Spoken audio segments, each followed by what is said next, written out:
Hey there, everybody. Our Hangout series continues here as part of Innovation for the Nation. Before we get into our content for this 30-minute session, want to remind all of you to find the survey tab within our virtual environment that you guys have been hanging out in for the last 2 days. That survey is going to give us feedback on what we've accomplished here over these 2 days. Also, you have an opportunity to share if you'd like to be involved in more of these types of events. So I do encourage you to fill that survey out for us. We really do appreciate that. Also want to continue to invite you to use the hashtag IFTN13 on Twitter. That's how you can share with other folks that are attending the virtual summit. You can also submit your questions that way. The other way to do questions is over on the Networking Lounge tab. Go into the Networking Lounge, go over to the message boards, select that question and answer, the QA message board. You can submit questions to us there as well. We're moving close to the end of our Hangout sessions. 2 more to go. Our closing keynote will take place at 1 p.m. Pacific time, coming up in just about an hour from now.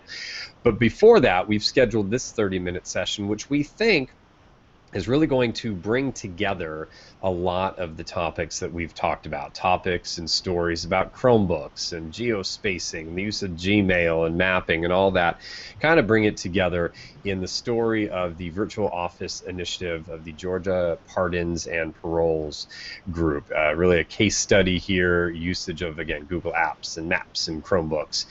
What we're going to do, this is going to go back to our interview style, no slides or anything that you're going to be seeing on the screen for this, but a conversation between Phil Sellers, the CIO of the Georgia Pardons and Paroles Department, and Dan Israel, the head of government marketing at Google. Now, one of the things Dan does in his role is really highlight the success use cases of Google technologies. So that's why we have invited him here, especially with all the government customers, to really talk about that. So I will keep an eye on Twitter and some of the other feeds in terms of questions, comments. We'll probably take the last 10 minutes to mix in the audience questions and ideas, but Dan is going to be our leader here for the next 20 minutes going through that conversation with Phil. So Dan, welcome. Thank you, sir, for being here. Fantastic. Thank you, James. And Phil, we really appreciate you being here to tell your story. Why don't we give people a little bit of context? You've been working for the government for quite a long time, but your role at Pardons and Paroles is quite new. Can you talk about what motivated you to come over into this new job? Well, certainly. I appreciate being part of the event, and it's been a great event so far. My career with public safety began with the Georgia Department of Corrections about 24 years ago. And I started out in the capacity of a probation officer, and very soon moved into prison counseling work, and then moved up to deputy warden of a large close security prison, and eventually found my way working in central office, where I discovered that I had an interest and affinity for IT, and ended my stay with the Georgia Department of Corrections as the CIO IT director. In January of 12, I was invited to join the management team of the State Board of Pardons and Paroles. There was a lot of exciting things going on there, so I chose to move over to the sister agency, as it were, and begin my career with parole. Great. Now, working with these offenders probably ends up being a pretty high-pressure type job. So I'm wondering if you can give people some insight into who are the people who do this job and what motivates them. Well, certainly. Our agency is comprised of about 665 staff members, and we have really 2 primary functions, the first of which is clemency and parole review for about 60,000 incarcerated individuals in the state of Georgia. Now, our other major function, which we'll be talking about largely here today, is parole supervision in the community. And we have about 300 some odd assistant chiefs and chief parole officers and parole officers doing community supervision in the field. And what we find is that there's really kind of 2 kinds of folks that are coming to this particular job. And there's those that come straight out of college with a criminal justice degree, for instance. Then we have another group that are sometimes coming off of a law enforcement career, another type of law enforcement career, and or retired military. And what we see is folks get drawn to this sort of work kind of for 2 general reasons. One is the law enforcement aspect of the job. The other is sort of the counseling, social service aspect of the job. But what we know is that in order to be truly successful as a parole officer, it really requires a blend of those skills, both counseling and law enforcement. Got it. Okay.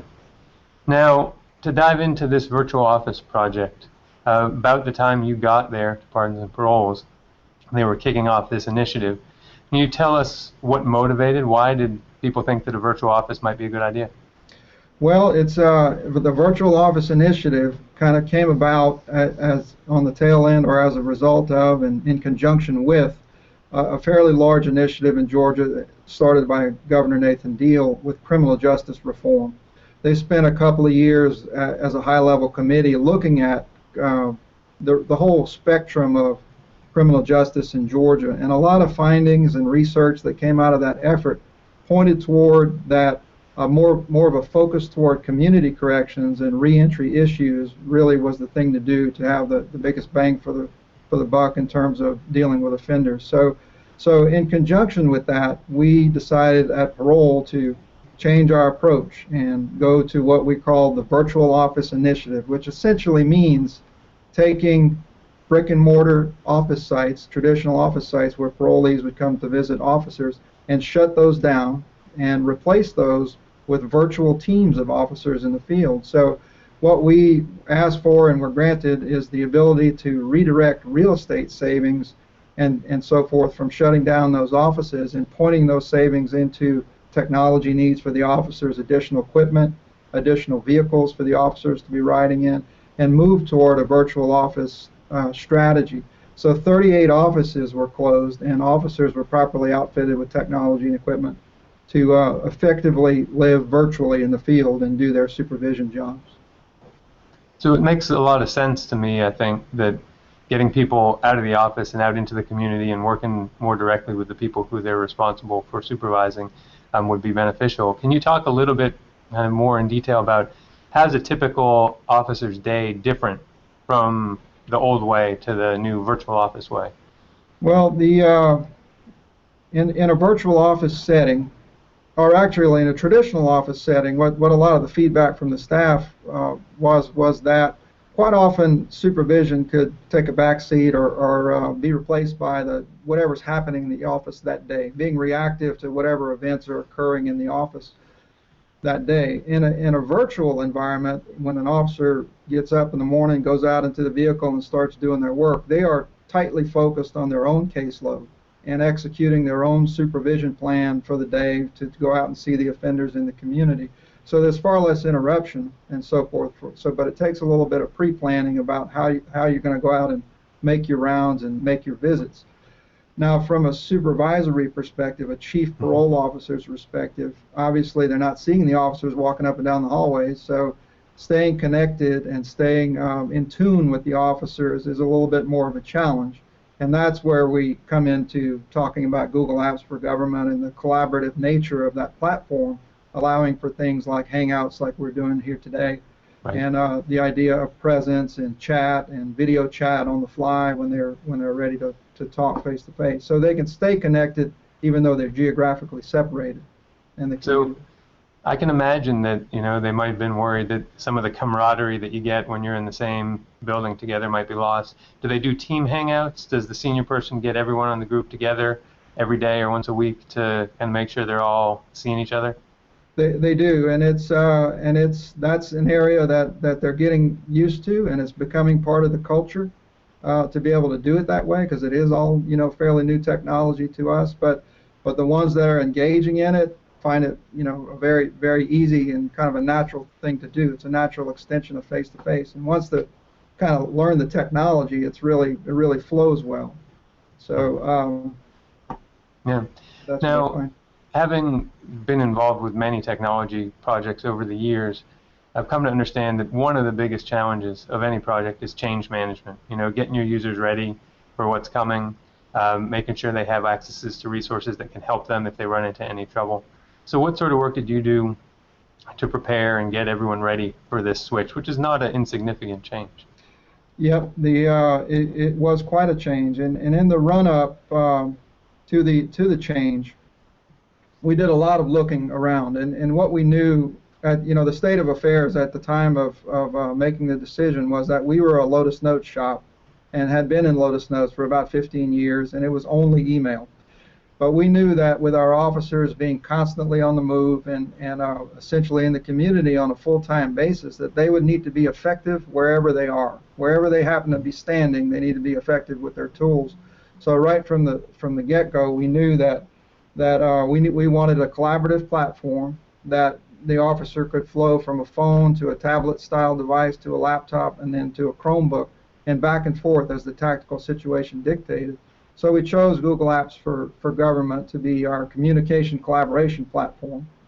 And the local Google shop in Atlanta was tremendously helpful in educating us about the capabilities of the platform. And we also selected a Google partner, Cloud Sherpas, to assist us with the migration, which was a very important thing for us because they really infused in our IT team the knowledge and skill that we would need to effect a smooth transition. So by the time we effected the Cloud Sherpas plan and we moved forward, we really transitioned 665 staff members in about a 90-day time frame. And some of the techniques and strategies that we did to do that were online webinars provided by Cloud Sherpas that staff could watch over and over. We also infused into the scenario an integrated Boost e-learning short video training application that integrates with Google Apps so that officers could view at their own in their own time frame and learn the skills. So all in all, those things proved to be very effective at assisting us in conveying to staff what was coming, and then as it was happening, they were very important tools for the staff to lean back on if they had questions. Did you bring people together for in-person training, or it was mostly virtual? We considered it at first, but then when we saw what the capability of the virtual training could do, we decided it wasn't necessary. We did it with a series of about 14 webinars of an hour and a half apiece. And then Cloud Sherpas prepared for us quite a good learning site that the staff could go back to and have reference materials. I guess it wouldn't make a lot of sense to have in-person training for a virtual office, right? You got to drink the Kool-Aid, so to speak. Yeah, true. So talk about what the users have told you. What do they think? Are there challenges? Are there things that have worked better than expected? Well, one thing that we suspected would happen, and we're quite pleased that it did happen, is that, for instance, our training division did a phenomenal job of embracing the Google Apps suite of tools. In specific, they took the Google Sites capability and in very short order built out several really nice websites that have to do with internal training issues, calendaring of training of sessions.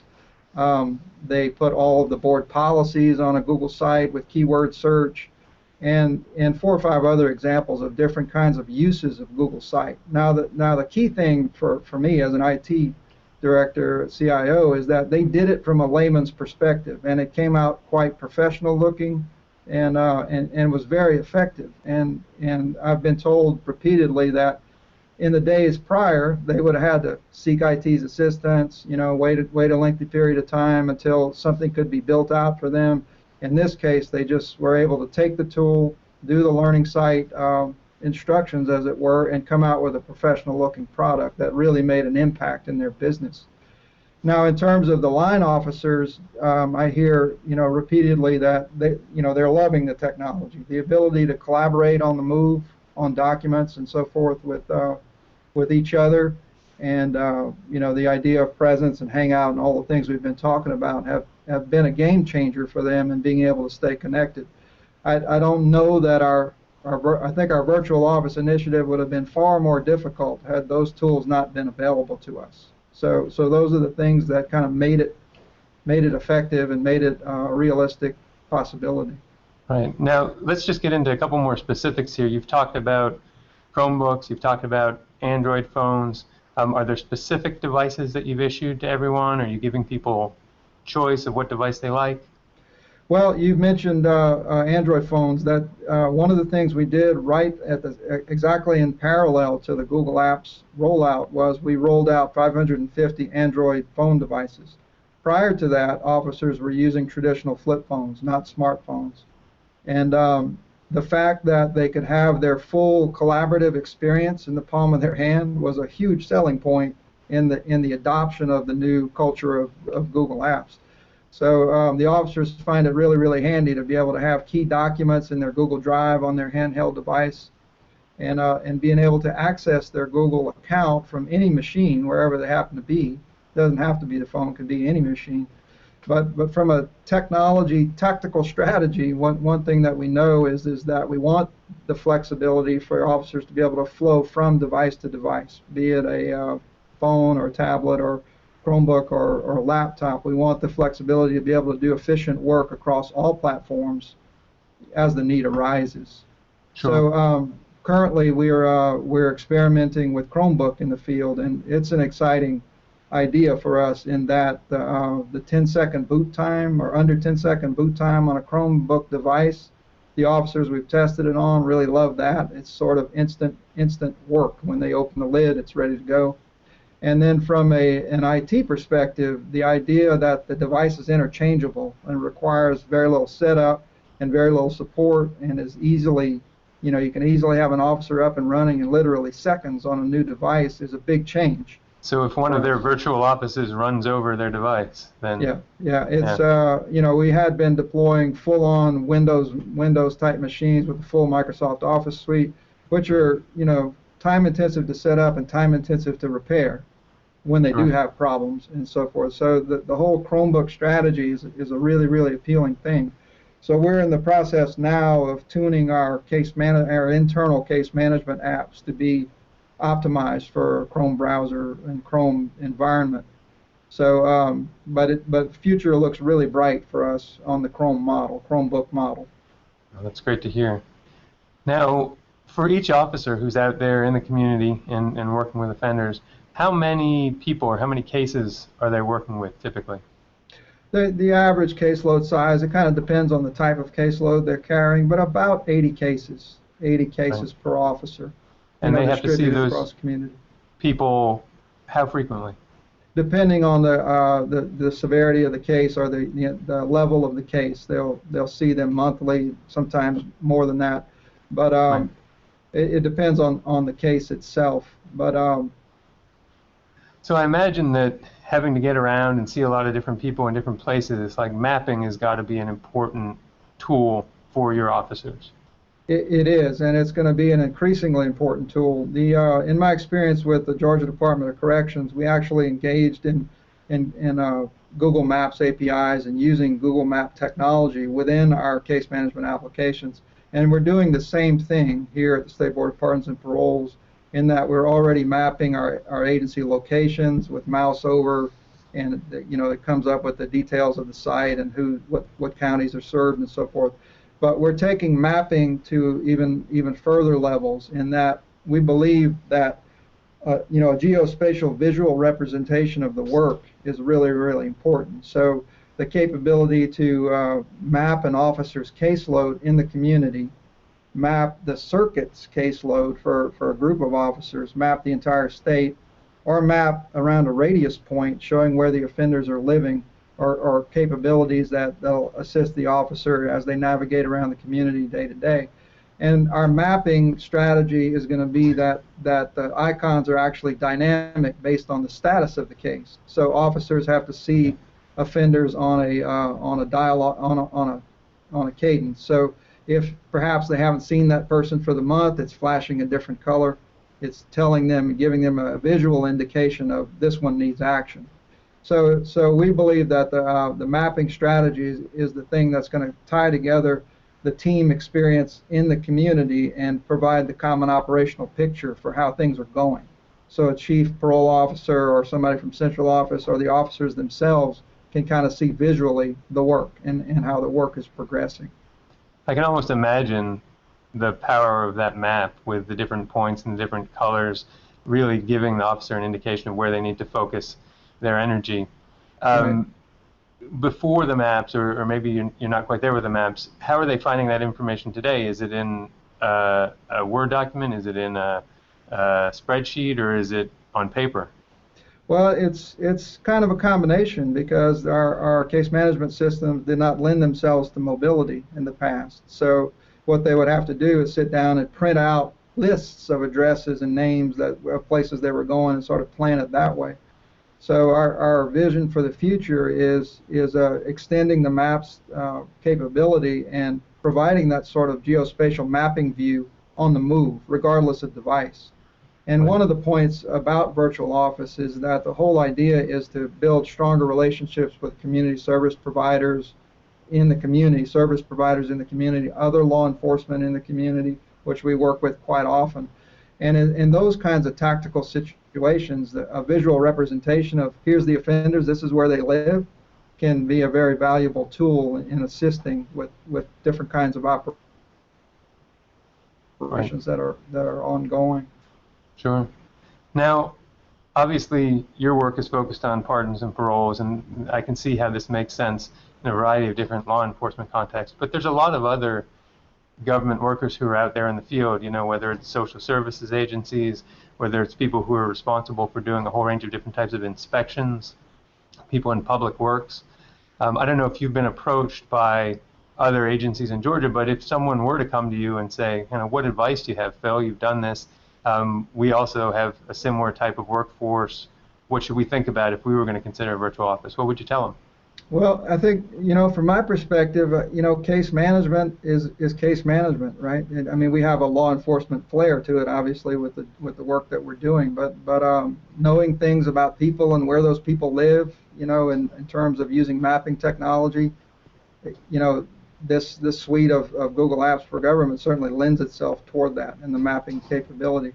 My advice would be, when you're evaluating a product like this, you know, one of the things I think not to do is to try to compare maybe your existing email to email and compare documents to documents and spreadsheets to spreadsheets, but think about the suite of products as a whole, and that it's a new environment for the officer to work in, you know, more collaboratively and in a more connected way, and it really works in conjunction as a whole. And I think my final advice would be, I thought it was going to be a lot more painful than it was. It was actually a pretty easy transition, all in all. You know, with the proper preparation, the proper tools, the proper training, it really went rather smooth. So I would say, come on in, water's fine. That's good to hear. Good to hear. I guess one other thing I'd ask, and then James, I'll hand it back to you for questions that I'm sure are coming in from our audience. How are you going to evaluate the success? And what are the metrics you look at? How do you know, is this virtual office thing a good thing? Well, we do. It is really early yet, but we do have some preliminary findings, and what we're seeing is that in terms of face-to-face contacts, meaning an officer having face-to-face contact with an offender, those are up, and we did this past 6 months against the prior 6 months as a case study. And what we're seeing is that the data is trending in the right direction. It's early yet, but it's trending in the right direction, and that face-to-face contacts are up about 23%. Parole completions, like successful completions of parole, have largely remained the same. They haven't tanked or gone in the wrong direction.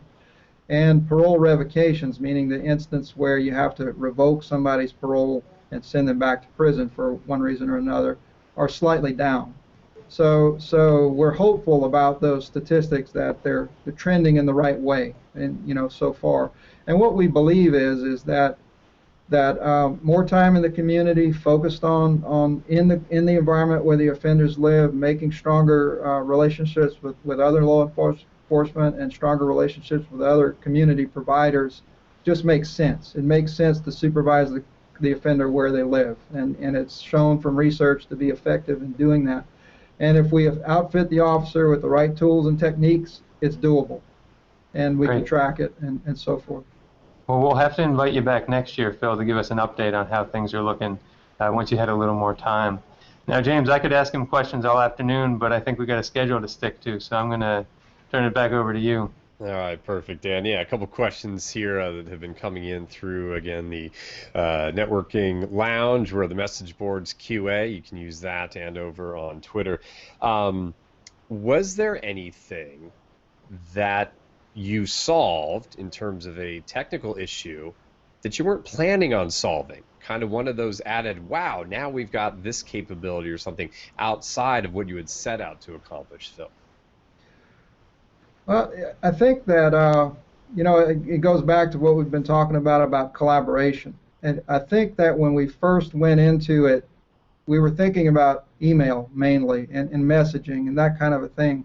But when we really got into it and we saw the capability of collaboration, it kind of opened our eyes in that there's a lot of different techniques you can do with the ability to collaborate on documents and sites and things like that we hadn't really experienced before. So especially like in our training division, that example that I gave, the ability to do things from a layman's perspective and have the product come out looking efficient and professional was an unexpected benefit. We knew it was there, but it really caught on quite well. Within this law enforcement environment, the idea of a virtual office, you lose some physical security.